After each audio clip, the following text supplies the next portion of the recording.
Indiana state house कायुगा। दोस्तों, USA में रहने वाले स्टीव नाम के लड़के ने यह कहानी रेडिट पर पोस्ट किया था। स्टीव बताते हैं कि मेरा नाम स्टीव दहान है, मैं यूएसए में रहता हूँ। हमारी फैमिली मूलतः एक जर्मन फैमिली है। हमारे घर में मेरे मम्मी पापा, हम 2 भाई और एक बहन है। मेरी बहन सबसे बड़ी है और मैं सबसे छोटा मेंबर हूँ।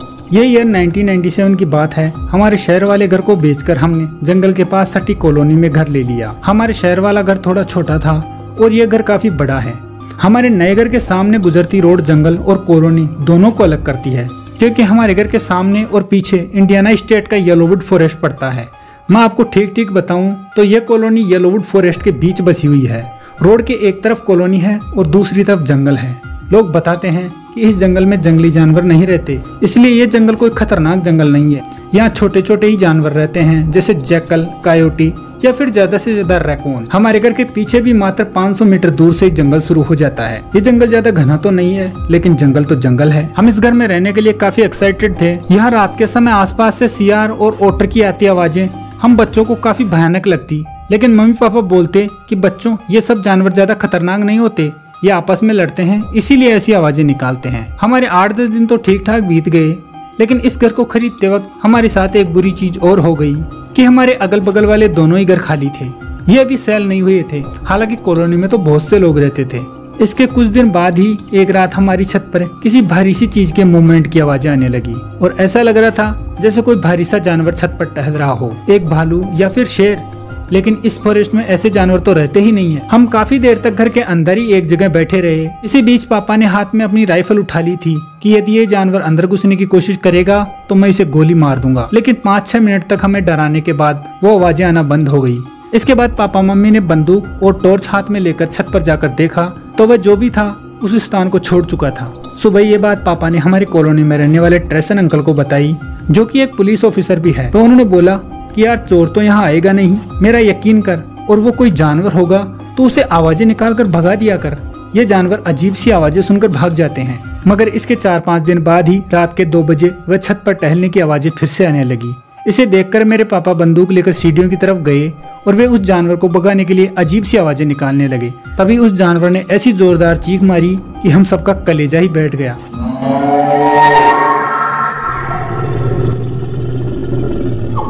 और पापा तुरंत सीढ़ियों से भागकर वापस आ गए।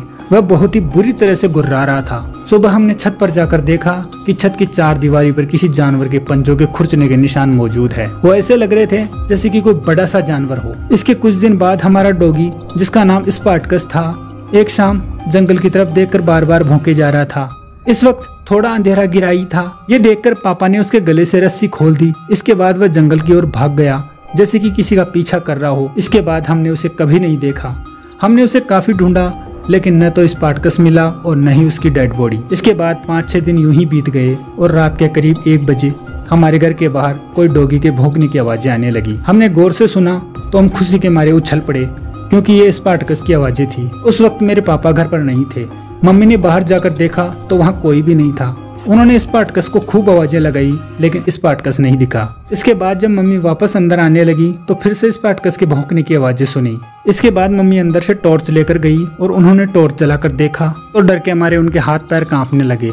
घर के सामने 25-30 फीट दूर एक काला साया खड़ा था। वह शायद 9 या 10 फीट का होगा, जो कि 2 पैरों पर खड़ा था। उसका पूरा ही शरीर काला था। उसकी आंखें लाल पीली दिखाई दे रही थी और मुंह किसी कुत्ते का या भेड़िए जैसा लग रहा था। वह मम्मी को देखकर मुस्कुरा रहा था और उसके लंबे लंबे दांत मम्मी को दिखाई दे रहे थे। उसने फिर से मुस्कुराते हुए स्पार्टकस की आवाज में भौंकना शुरू कर दिया। हमारी मम्मी समझ गई थी कि हो ना हो इसी ने हमारी डॉगी स्पार्टकस को खा लिया है और अब उसी की आवाज में भौंक रहा है। मम्मी ने अंदर आकर झट से दरवाजा बंद कर लिया। इस समय उनके चेहरे का रंग उड़ चुका था और वे काफी घबराई हुई थी। मोम ने दूसरे दिन पापा को ये सारी बात बताई। इसके बाद पापा की चिंता और बढ़ गई। अभी तो घर लिया था, अगर इन सब के चलते यहाँ से जाना पड़ा तो कहाँ जाएंगे? सारे पैसे तो इसी घर में लगा दिए। मम्मी ने ये बात कॉलोनी में सबको बताई तो बहुत से लोगों ने बिलीव किया और बहुत से लोगों ने नकार दिया। मगर एक लेडी ने बोला कि इस जंगल में स्किन वॉकर रहता है, जो कि एक तरीके का जंगल का प्रेत है। इसका मुंह कुत्ते जैसा और पूरा शरीर दानव के आकार के आदमी का होता है। ये लोगों को अगवा कर ले जाता है और उनका खून चूसकर उन्हें मार देता है। मेरा यकीन करो, वही शैतान तुम्हारे घर की छत पर आता है और उसी ने तुम्हारी डॉगी को मारकर खा लिया है। मैं ऐसा इसीलिए बोल रही हूँ क्योंकि वो बहुत बार मेरे घर पर भी आया है। वैसे तो हमारी कॉलोनी में बहुत सारे लोग इस जगह पर पैरानॉर्मल एक्टिविटीज के होने की बातें करते थे। खैर, इस घटना को 15-20 दिन ही बीते होंगे कि मेरा बड़ा भाई क्रिश रात को मूवी देख रहा था। उसे अचानक ऐसा लगा कि जैसे कोई हमारे घर पर छोटे छोटे कंकर फेंक रहा हो। वह दरवाजा खोलकर बाहर गया तो वो पत्थर तो आना बंद हो गए, लेकिन जैसे वे घर की तरफ पलटा तो उसने सुना, क्रिश, है बड़ी, come here, I am your sweet mama, don't scare to mom. मतलब बेटे क्रिश, मेरे पास आओ, मैं तुम्हारी प्यारी मम्मी हूँ, मम्मी से डरो मत। उसने पीछे देखा कि रोड के दूसरी तरफ जंगल में पेड़ों के पास मेरी मम्मी खड़ी है। रोड लाइट में वो उसे साफ साफ दिखाई दे रही थी। मम्मी ने इस वक्त वही येलो ड्रेस पहन रखी थी जो कि दिन में आज उन्होंने पहनी थी। तो क्रिस ने सोचा, मम्मी पापा तो अपने कमरे में सो रहे हैं और मम्मी ने अब रात में नाइटी पहन ली है जो कि पिंक कलर की है, और मम्मी आधी रात सड़क के दूसरी ओर फॉरेस्ट में मुझे क्यों बुलाएगी। मेरा भाई क्रिश शुरू से ही काफी चालाक है। उसे समझते देर नहीं लगी कि ये मम्मी नहीं बल्कि वही शैतान है जो हमारे घर की छत पर आता है और जो कि हमारे डॉगी को मार कर खा गया और अब उसी की आवाज में भौंकता रहता है। वह बोला, मॉम आप वहाँ क्यों हो, अंदर आ जाओ ना। तो वह बोली, नहीं बेटा, पहले आप यहाँ आओ, फिर हम दोनों साथ साथ चलेंगे। तो क्रिश ने बोला, ठीक है, 1 मिनट रुकिए, मैं अभी टीवी बंद करके आता हूँ। तो क्रिश ने अंदर आकर मम्मी पापा और हम सबको जगह दिया और पूरी बात बता दी। हम सबने बाहर जाकर देखा तो वाकई में मम्मी रोड के उस पार जंगल में पेड़ों के पास खड़ी थी। उसकी आवाज औरत और किसी मॉन्स्टर की मिक्स लग रही थी। वो हम सबको दिखाई दे रही थी। उसे देखकर हम बहुत ज्यादा डर गए थे। तभी मेरी मम्मी ने उससे कहा, कौन हो तुम शैतान, मेरे घर से दूर चले जाओ। इसके कुछ देर रुकने के बाद सड़क के उस पार खड़ी वो मम्मी जंगल की ओर भाग गई। उसने अंदर जाकर 3-4 बार काफी जोर से चीखें मारी। ये हमारी कॉलोनी के काफी लोगों ने सुनी थी। इसके दूसरे दिन मम्मी पापा ने शहर में एक घर रेंट पर ले लिया और हम वहाँ रहने लगे।